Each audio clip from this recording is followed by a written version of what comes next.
我们上一讲啊说这个日本的京都奈良和长安洛阳半毛钱关系都没。不过除了规划，不是说日本的建筑现在还是唐风吗？君不见一堆小姐姐穿个影楼风的汉服跑到京都的福建道和大社是吧？加个美美的滤镜，配上梦回大唐4个大字呢。好，我们就先从这个一般人最爱拍的神社鸟居开始说。可以说中国从古到今都没有过这种玩意儿，这玩意儿啊应该是来自于印度古塔的这个大牌坊托拉纳而来的。虽然和中国牌楼撞脸，但它反倒和我们的华表颇有渊源啊，属于高规格建筑象征性的一个界门。不过按照日本传说啊，这东西正是上一讲说的，他那天照大神是吧，当时躲了起来啊，他是天照嘛是吧，世界无光。日本人修了个大木头架子，往上放了一个大公鸡，诱惑大神抓狗狗狗打鸣了，所以才叫做鸟居，他们管鸡叫鸟。所以呀，你在这儿是梦回不了大唐的，梦回印度还差不多啊。那么再说日本的神社，就这玩意儿，除了那个臭名昭著的我都不提了是吧？在日本也多到他们数都数不过来啊！因为日本人嘛，崇信800万神，号称万物有灵，就跟夏目友人帐说那个似的，是吧？不过如果谈到祭祀最高规格的天照大神的神社，那会不会很豪华呢？恰恰相反，这个最古老的神社伊势神宫反倒最能代表日本原生建筑的相貌。没错，就这玩意儿啊！茅草房里面却供着上一讲说的那个八尺镜，哇，号称日本唯一神明造最古样式。不过你知道吗？这东西是2013年修的，比奥运会还晚，还这是咋回事啊？看一下这个图你就明白了。对，从1400年前开始，日本人就在这个神社旁边圈了一块地，老神社快烂的时候，旁边原封不动修个新的，这么一来二去，这儿修一个那儿修一个，就修到了今天。不得不说呀，日本人这种不求原物长存的脑回路真是清奇。不过这也让我们看到了，这日本最早的建筑啊，还真是满满的东南亚风，就连那个屋顶都是茅草扎出来的，他们叫阿亚布基。其实啊，如果我们挖掘一下日本更古的遗址，你就会发现这基本上和我们上古时期的河姆渡遗址差不多。因为多雨多雪，所以他们往往会把房屋架起来，然后盖上厚厚的茅草顶生活这样子啊。直到日本那圣德太子出现，文明开化的时代，他们才意识到，我这茅草屋太磕碜了，是吧？你说修个宫殿、修个庙，这哪有天皇和大佛的威严啊？于是才有我们看到的这个，东亚现存最早木造建筑的奈良法隆寺，就是这个。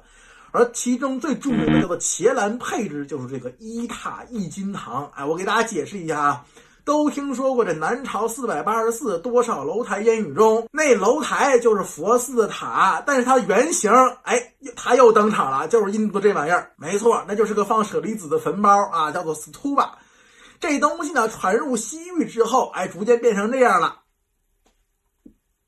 后来又变成这样，是不是有点像了？它最后才和中国的阁楼建筑结合，有了中国的木塔。没错，其实最早的佛寺啊，不过是绕着这种 stupa 转圈的一种神奇建筑，没有房子。所以包括洛阳最早的白马寺也是这种东西。只是到了南北朝啊，信佛的人越来越多，战乱不止嘛。那很多达官显贵啊，就会捐钱，按照自己家大殿的形式，在塔的旁边修一个附属建筑，叫做金堂，来放置佛像。没想到这东西却成了后来寺院主体建筑大雄宝殿的来源。总之啊，圣德太子这个愉快的木造建筑法隆寺一塔一金堂，其实并非是唐朝风格，而是南朝风格，甚至更早。你能看见上面的一圈一圈跟避雷针一样的玩意儿，正是脱胎于那个古老的叫做象轮啊 Solin。 在此之后啊，日本也建造了不少唐风建筑，但是木造建筑这种东西啊，它很难保存。正经八百的唐风啊，也只剩下鉴真宗度后日本修建的这个唐招提寺了。他唐朝和尚嘛，是吧？唐僧嘛，是吧？他和山西的反唐建筑佛光寺东大殿是大小接近，样式类似，近乎于孪生兄弟一般。他去过唐招提寺5次，就算国人在网红景点东大寺喂鹿喂得欢快，也没碰着他们去这个跟中国相关的古刹去看一眼。可以说啊，日本仿唐建的时间非常有限，到了唐末，日本停派遣唐使，大搞国风运动的时候，他们的建筑啊就又一次跑偏了。关于这个，我们下一讲再看。日本建筑的源头啊，别说和中国关系不大，它更是有着原始浓厚东南亚海岛风的茅草屋。但是呢，随着圣德太子之后的汉化以及大化改新等活动，日本建设了一大批仿南北朝、仿隋朝、仿唐朝的建筑，比如法隆寺那个方方的五重塔，就和可能已经焚毁1500多年前的北朝永宁寺塔颇为相似。而奈良的唐招提寺啊，作为鉴真大师东渡6次日本人修的寺院呢，一开始就不敢有半点马虎，那很多都是拆了他们的皇宫庙修的啊，可谓是唐的厉害。不过呢，这鉴真东渡一开始作为大国大教授嘛，是吧？本来是去的日本皇家寺院奈良东大寺，没错，就是一堆国人围路那个地方啊。其实啊，这个寺院本来是按照唐风修建的，但是因为后来的战乱烧了一干二净，这时候也到宋朝了，日本说算了，找一个中国工匠重建这个大寺吧，是吧？自己建不起啊。问题是当时日本人对中国人呢，就和现在中国的牧羊犬一样，是吧？觉得中国工匠们肯定特别厉害，完全不知道他们搞来这群哥们儿根本就没修过大型宫殿，而把南方民居的技法的穿斗式送给了日本。简单看一下这个穿斗式啊，就是建筑的柱和梁嘣嘣嘣跟脚手架子穿在一起，像个格子一样的建筑，不同于中国高端大殿使用的这种抬梁式建筑，这种中国福建民居的技法盖一个佛教大殿的风格，就是日本建筑上著名的大佛样。不过我每次去这儿啊，就发现没人看一眼这个趟，除了径直走进去看那个近代修的大佛殿，就只剩下为路拍照的小姐姐们了啊。话说回来，这还只是日本建筑跑偏的开端。就在唐朝走向衰落后，说啊，日本也开始大搞国风运动，他们开始把中国风和自己的传统建筑结合了起来。他那个传统建筑，你想想，哇，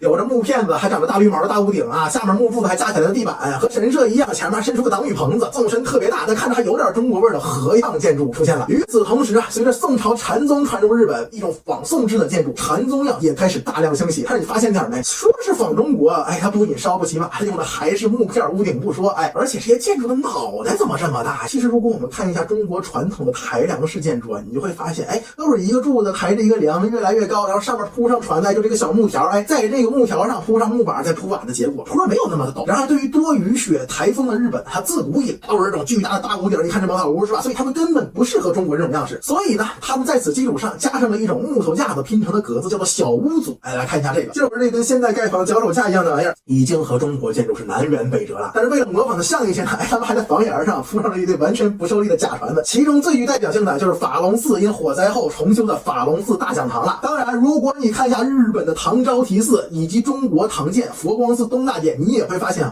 唐招提寺脑袋怎么也这么大呢？没错，大约300年前，唐招提寺因为年久失修，早已破败不堪了。而日本当时也没有当年唐建的工艺了，这怎么办呢？算了吧，就把自己的脚手架小屋组安到了鉴真的唐招提寺上。所以我们可以看到，比起一开始的唐招提寺，这个大脑袋猛然增大，日本最唐朝的建筑仍然被这样加上了日本味儿。而中国建筑呢，自宋代经元以后，到了明朝，一个致命的问题出现在中国人面前，我没有开玩笑，木头不够了。而与此同时，明代的浆糊技术又让烧砖工业空前蓬勃。嘿，没错，中国建筑开始从木造逐渐走向砖木混合了。整个房子山墙，哎，就是两边那个墙，哎，木隔断都变成了砖墙。那这样有个好事儿，就是本来非常怕水，给它腐蚀掉的木造建筑，因此变得坚韧许多。所以呢，本来东方建筑独有的斗拱撑出来的这种大房檐变得越来越不必要。所以明清之后，这房檐越来越往里缩，而这个中国建筑的瑰宝斗拱也越发的沦为装饰，形同虚设。但是呢，日本因为一直以来砖石建筑的缺乏，从唐宋继承来的大斗拱，哎，反倒至今保留，也成了一些人嘴里的糖味儿。那除此之外呢，我们可以看一下中国建筑的屋顶是主要有以下几种。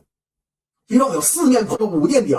，2面坡的悬山顶，还有2种相结合的歇山顶，都是我们常见的屋顶形式。而日本呢，因为气候湿热，所以通风很好的悬山和歇山房顶非常多。说句心里话，我也很喜欢这种房顶，非常漂亮。然而明清两朝啊，等级壁垒十分森严，五殿歇山只有太和殿、天安门这种等级的建筑才能使用。就算是民居，你再有钱，你也只能砖石垒出来的硬山顶。你看这乔家大院就是这种，和珅因为僭越就被砍了。无论是北京的四合院，还是江南的黑瓦白墙，哎，都是这种硬山顶民居。这样的变革也让中国建筑越发的单一起来，而对于日本人来说呢，他们的去中国化也越来越严重。在国风运动后，如寝殿造、书院造这种遍布推拉门、榻榻米，这跟中国一点关系都没有的这种滥用小屋组、脑袋比房子还高的建筑比比皆是啊。比如这个京都德川家康的离宫2条城，谁要和你说这是中国传统，你就直接可以把它认定为大忽悠了。至此我们还可以再看一下曾经入罗恩生兄弟的五台山佛光寺和奈良唐招提寺的比对，再看看经过两国各自千年发展后京都2条城和北京故宫太和殿的比对，可以看到日本建筑丢失了中国建筑的雄浑斗拱、如灰似飞的房檐，有着适合本地的大脑袋脚手架以及深邃的内部空间。而清朝建筑虽然巨大庄严，但是也没了唐建筑的古朴壮美。可以说中日建筑本就生成于不同的土壤，虽经历融合，但是也最终殊途并未同归。那对于未来的我们，比起因为连自己都不熟悉的传统虚无感怀互相攻伐，不如想一想我们之后的路到底该走向何方吧。因为无论西东，你都是中国人自己的路。